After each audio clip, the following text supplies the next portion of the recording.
strong mixed reaction after Waymo announced its approval for upcoming testing in Sacramento, Solano, and Yolo counties. Some say it's the way of the future, while others fear this will take away from their means of making money.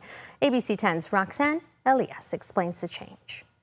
Right now, when you open up the Waymo app on your phone while in Sacramento, it says you're outside of our service area. But soon enough, you'll be able to take a ride in Sacramento, Solano, and Yolo County cities. Well, I think it's the future, and it's most likely something that's going to be around much more. So I think it's good to get prepared for it and have them in the area.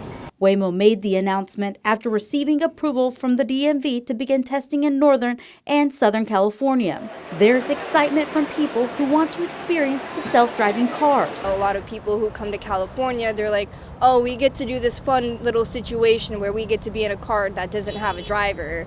But it doesn't come without a few skeptical people who have their concerns. I feel like it's not going to be super good for the city, especially with like construction going on right now. I know from like friends and like being kind of in areas that have Waymo, like over in the Bay, it causes a lot of traffic, like light pollution, sound pollution. So I feel like it's not going to be too good. Here at the Sacramento International Airport, we found travelers who are both for and against Waymo coming to the area.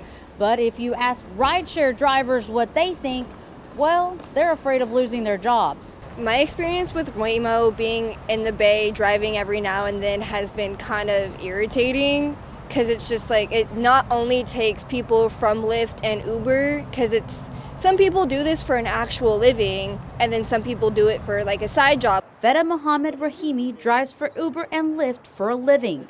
He says most drivers are already working 10 to 12 hours a day, 7 days a week, taking home only about 30% from each ride. When the Waymo is coming, there will be zero chance, I believe, that this driver can, make some money to, pay their expenses or daily, Not only do they predict to lose money, but there's also the safety factor. I think it's unsafe because there's no control, there's no safety options, there's not a whole lot of control over the car when you get inside of it. So it's kind of, for me, I'm not a huge fan of it. In Sacramento, Roxanne Elias, ABC 10. Waymo also announced service in San Diego starting next mid-year, and you can find maps of the areas of operation that are approved and available on the DMV's website.